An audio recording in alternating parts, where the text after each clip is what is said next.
am super excited to be here with all of you this morning. Thank you so much to each one of you for showing up, giving up one of your Saturdays to be in a room together in community to really address some of the most critical issues facing our state and our region and our city. I have always appreciated the work of the League of Women Voters, who have been around for so long, working on so many important civic and democracy protection issues. And I know that in my life, without even knowing it, I've likely benefited from much of the advocacy work. As a migrant farm worker, somebody who grew up in extreme poverty in central Washington state, and as someone who had public education only, I recognize that the advocacy of organizations like this that have been going on for decades and decades is something that I have certainly directly and indirectly benefited from. So thank you all for your ongoing engagement and conversation. And one of the things that I mentioned on this radio show was, look, we as a community need to make sure that we understand how our political system works, because the only way we can influence it is by voting. And our vote is only as powerful and as strong as we work to formulate our opinions, as we work to talk to others about why we have this opinion. And we need to make sure that everybody has equal access to that democracy. This is part of the reason why I'm excited about here in Seattle leading the charge with Fix Democracy First and with Free Speech People nationally to really take a hard look at what money does in our democratic process and how it really does unfairly tip the scales in favor of the wealthy, of people who have historically always had access to our democratic process, of people who don't necessarily have the interest of working class people in mind. They may themselves have been working class people at some time, but at this juncture, it's about this money and politics conversation is really about preserving the status quo. And how many of us in this room believe that you are benefiting greatly from the status quo in politics right now? Just by a show of hands. Very few of us, right? And those of us who raise your hand, if I asked you, you'd probably say that you think you're benefiting from it for a very different reason than what I think corporations would say that they're benefiting from, right? In a lot of ways, those who benefit from the status quo acknowledge acknowledge that there is a degree of privilege that comes with who you are and what you look like, and what your socioeconomic status is in this country and in this state. That is absolutely true. But I would say that a majority of people fundamentally believe that our democracy needs to continue to be driven by the issues that impact people. Real people, not corporations. While we appreciate the economics, the job creation that corporations provide for many of our communities, we have to continue to recognize that corporations are not people. They do not have the same. And we have gotten, unfortunately, since 2010, when Citizens United passed, we've gotten to a place now where corporations are on equal footing, effectively, with us. With people who have to pay the bills every month. With people who have to struggle with understanding whether or not they're going to be displaced from this community today, tomorrow, or next month. That is not right. And we have an opportunity to really push back on what money does in politics. Here in Seattle, for those of you who live in Seattle, for those of you who follow Seattle politics, you saw that in this last Seattle City Council election, we saw historic attempts by corporations of all sizes to buy City Hall. There was over $1.5 million from one single homegrown corporation alone in local elections. Now you might be thinking $1.5 million over a period of a year, maybe that's not that big of a deal. But here's the facts. $1 million of that 1.5 was spent effectively on the same date that ballots dropped in the Seattle City Council elections. $1 million. And add on top of that the layer of the fact that these are district race-based elections. So we're not talking about citywide elections. We're not talking about my re-election and election campaign that is the entire city. We're talking about a small geographic area that has up to 150,000 voters, period. So that's $1 million divided by 7 to reach up to 150,000 voters in each of those districts on the eve of the general election. That is a huge impact, and more importantly, it is a huge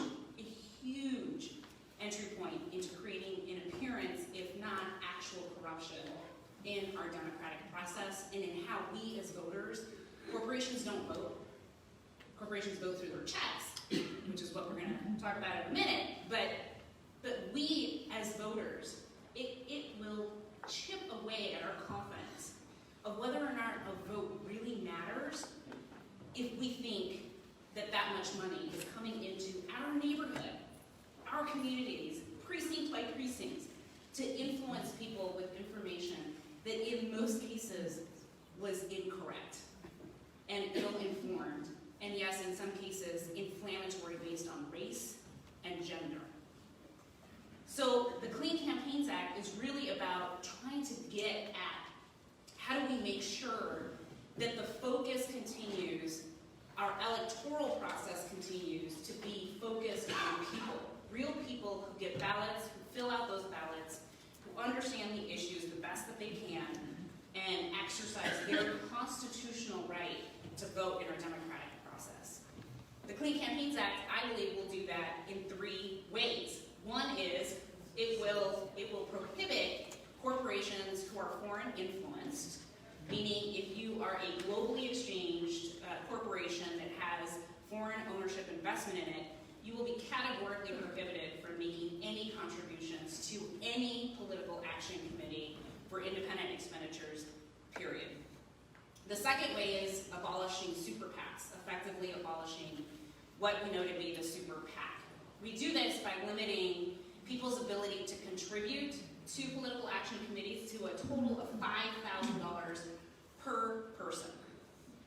So not all of us can cut a check for $5,000, but right now the rules are effectively you can contribute unlimited amounts of money.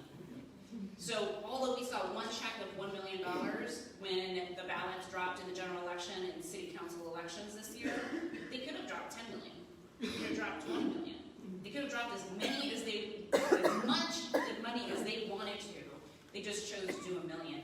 And that's because this space is completely unregulated in terms of contribution limits. So a $5,000 limit really does turn the dial in the opposite direction and creates reasonable regulation to make sure that we are addressing that potential, that risk of corruption, of checks being cut, of the headlines hitting the news, and of you, as a candidate, reading those same headlines. You may have not coordinated your campaign with it, but you know that it happened. You know that you are benefiting from that massive political expenditure. And there is no way that you can tell me, as somebody who's elected right now, that it won't influence your decisions in the future. It will, and I believe that it has, which is exactly why people need to tackle super PACs and what they can and how much they can contribute to political action committees. The last piece will be around additional transparency and disclosures. So we need to make sure that as people are spending money, as corporations are spending money, as these PACs are spending money, that we as voters have a clear sense of who is funding those efforts and why.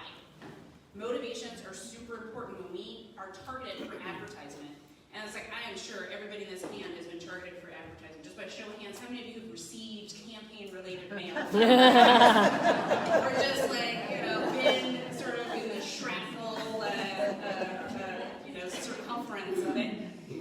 It is intense, and I expect that it will be even more intense, right? And how do we know what we're supposed to trust and who we're supposed to trust? And a lot of that has to do with who the messenger is, right? Is this somebody that I believe actually has democratic values in place or values in line with mine in place? How am I supposed to know that if you're not actually required to tell me are and why you're lobbying for this thing that you're lobbying for. It could be for a candidate, it could be for an issue. The important part of the transparency part of my bill here in Seattle is that it will actually apply in non-election years as well.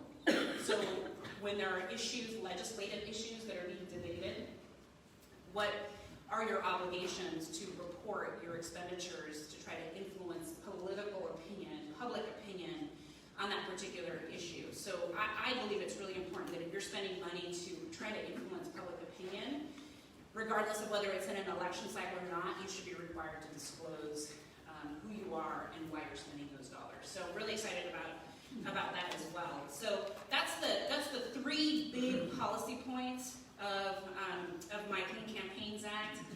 We want to make sure that grassroots organizations can still raise money and that they can still collectively pool their small donations. So we're creating what's also called a limited contributor committee.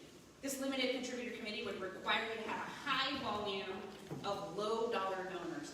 So that organizations like Sierra Club and Planned Parenthood and NARAL and the Women's Political Caucus and other kinds of organizations who have hundreds and thousands of members who donate $25, $50 a year are still able to participate in our political action committee independent expenditure world. So I'm really excited about this bill. I think it's going to do a tremendous amount of work to benefit real voters, people who really understand what's at stake, and who really deserve to have a political process, and elected officials who are representing their interests, the interest of the majority as opposed to the interest of a handful of, literally in some cases, a dozen corporate, elite, wealthy people who have always had access to politicians on really important issues.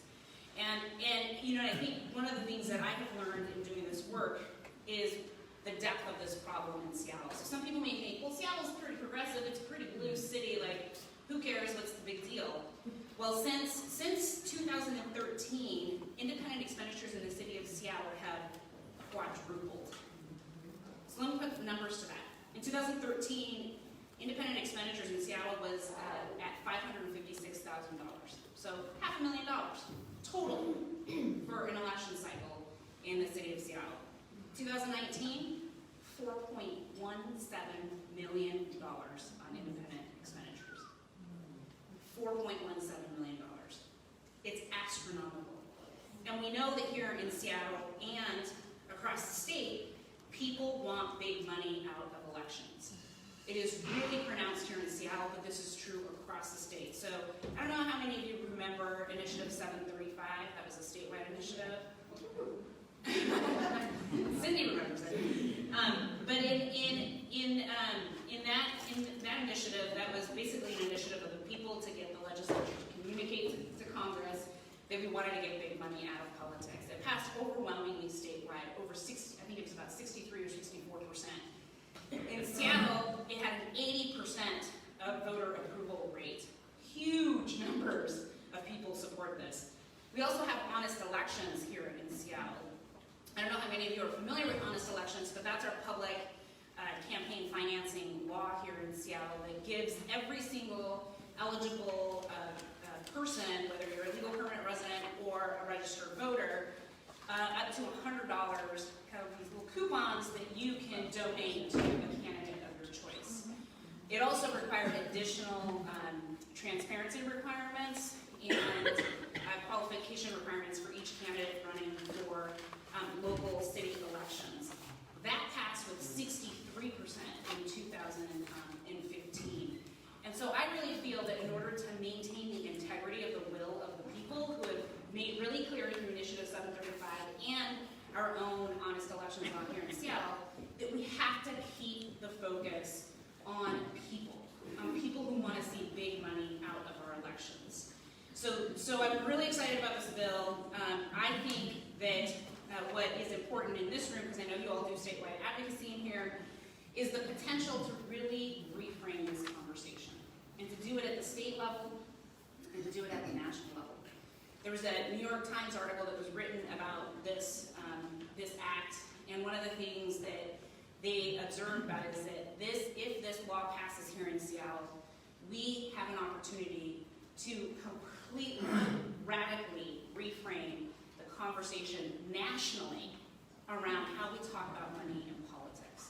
So this is a moment in time. I've also heard from state legislators who have expressed interest in introducing a version of the Clean Campaigns Act at the state level.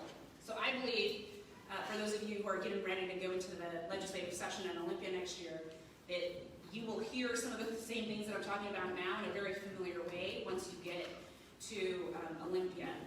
There is a representative up north who has already introduced or indicated that he's going to introduce a bill on it at a minimum the foreign influence portion of the bill that I'm talking about today. So there will be opportunity for us to, again, reframe the conversation here, really take a deep look at some reasonable, legitimate legal ways that we can and should be regulating how big money gets into our politics. So I'm excited about this because it's really about restoring people's faith in our elections, in our democracy. It's about making sure that we allow people to trust the work that government does. I have not always been a public servant. In fact, before in my life, I was a civil rights attorney for 10 years, and I used to sue the government regularly, including the city of Seattle. And so but now as a public servant, and of course as an American, I really believe the government plays an important role in protecting the average person. I really believe that. I really believe the government has a critical role in delivering public safety services, in meeting the basic needs of people, and in making sure that all of us are safe and that we can fulfill our own promise, whatever that promise might be. But we have to make sure that our democratic process is intact in order to allow for that opportunity and that promise of opportunity to be fulfilled. And as the daughter of immigrants and as a woman and a woman of color, I really fundamentally believe that we have to, in this moment, rise to the occasion in order to make sure that opportunity is not lost for all of us. Both those of us who are in this room and those of us who can't be in this room with us physically, but are here in spirit. So I'm excited about this. I hope you all are excited about it, and look forward to working with all of you in the future. Thank you.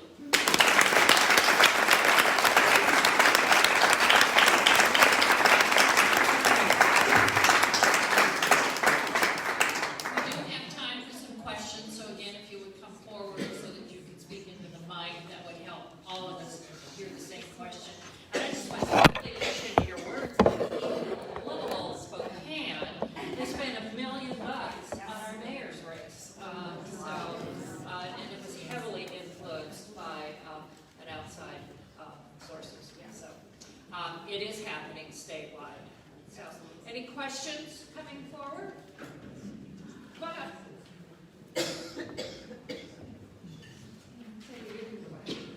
Well, first of all, thank you so much. I'm kind of a little tall. The names are short. Thank you so much for coming and sharing your thoughts. Many of us are living. Thank you. All right, stand up and be tall. Many of us live on the east side of Lake Washington, what have historically been the suburbs, but are now finding themselves as cities full on. And yet what we're also seeing is the rise of the PACs in those communities as well, whereas historical city council, et cetera, has been anywhere from a $10,000 to $15,000, maybe $20,000 event. And now we're seeing the rise of PACs come in, and at least double that amount that's going into the local races. So whereas 5,000 might not sound like a lot for Seattle, that can have a tremendous impact. Of course, not only on the east side, but these smaller communities. Do you have any thoughts about what we should be looking at in terms of keeping just a degree of proportionality of dollars in our local races so we can make sure that there truly is the diversity of candidacy there? Yeah, great question. So we know that as I talk about this from a Seattle-specific perspective, because that's what I'm nerding out on right now, we also know that this is not isolated to just us. And it's a nationwide issue, and it impacts every democratic process regardless of the size. And the smaller the election, the greater the impact potential with fewer dollars, right? So I'm a huge believer in publicly financed campaigns. I believe that all cities should have publicly financed campaigns. It really makes a huge difference. When I first ran in 2015, I ran under just your regular old electoral system, and as a first-time candidate, had to raise a significant amount of money. And the only way I was able to do that is by quitting my full-time job and just being a full-time candidate, which had serious consequences for me financially, but ultimately it was a sacrifice I was willing to make. But I have also run under the public finance campaign model, and it is night and day. It really is. Like, it really takes the pressure off of the candidate to just lock him or herself in a room for 14 hours a week and do nothing but ask people for money. When you're desperate to win, sometimes I feel like candidates will make choices that aren't in the best interest of the people that they are seeking to represent. So I really believe that all cities should be looking seriously at publicly financed campaign models, which can be done at the local level. And I think that we really need to put pressure on our state legislature to tackle the issues of regulating how money gets into super PACs across the state. And I think we have an opportunity to frame up that conversation and to potentially do that in this session. We don't always see success on the first go, so I would say if we're not successful this session, we shouldn't be discouraged. We got to keep up a movement building exercise to really make the case as to why it's important for us to regulate big money coming into political action committees across the state and all of our communities. We know about the long haul. I wanted you to maybe address the potential legal challenge we may get to this particular act and how we're going to deal with that. So we always know that when we talk about taking people's power away, people get angry about that a little bit, and they use our legal system to try to tip the scales back in their favor to maintain status quo. So we do expect that we will see some litigation in this space. We expect that the same people who have been suing us on our honest elections law, and sort of these people who claim to be, purists for the First Amendment are going to come out of the woodwork to sue us. So we are creating a law that we believe is the most defensible based on Ninth Circuit case law here in our part of the world. And we think that we have a real reasonable argument to argue that we are not unduly burdening people's First Amendment speech, including corporations, because Citizens United is still law. And the way that we do that is by focusing really on saying how much you can contribute to a particular political action committee. We're not telling you how you can spend it. The spending side of the house is where I believe your ability to express your speech continues to thrive. So I may not agree with how you want to spend the money, but I'm not going to regulate it because that is your free speech right is to spend the money that you receive any way that you want. So again, we're going to stay focused on, is this a reasonable regulation on your ability to cut a check for X amount of dollars? I think that will need constitutional scrutiny. I believe that as a local democratic process, we have a legitimate government interest in wanting to protect our local elections from the appearance of an actual corruption, and that's the argument we're going to be making. So I'm really also glad that we've been able to get some national folks who have really been good partners on this, thanks to introductions from Cindy, who have agreed to represent the city on a pro bono basis should litigation unfold. So it's a win-win situation for us. We'll get to test the waters here on this theory, and we'll also get to do that with limited exposure to our taxpayers. Okay, great. We have time for one more question. I'm standing between you guys and It's actually a yes. yes or no, are initiatives included in this, a limit on them? Initiatives are not included in this. We're staying focused on candidates since we're looking at the appearance of corruption. I wanted to stay focused on candidates at least for now, since the elected officials are the ones who I think are most likely to be subject to corrupt thinking and political action by virtue of these independent expenditures. So we're staying focused on candidates for now. Okay, I guess we have one more thing. Councilmember, could you tell us all when your bill will be heard in committee?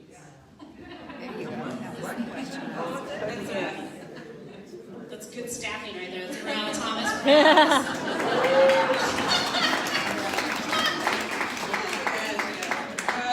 So we will have a first hearing on this bill at 9:30 a.m. on December 11th, which is this Wednesday.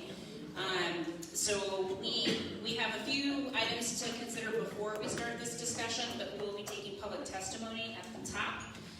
If you are interested in joining us, I welcome all of you to be there. Again, that's 9:30 a.m. at City Hall, just down the street on Wednesday, December 11th. We'll have a panel of subject matter experts that are of national stature who are going to come and talk to us about similar efforts across the country.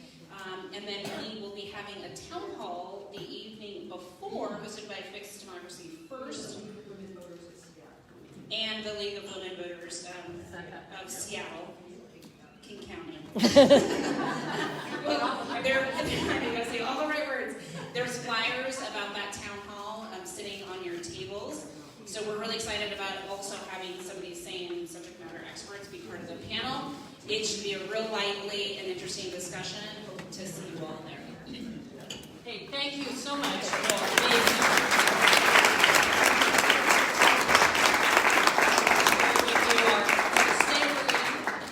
to raise the populace in their civic awareness. Yes. All right, so your agenda.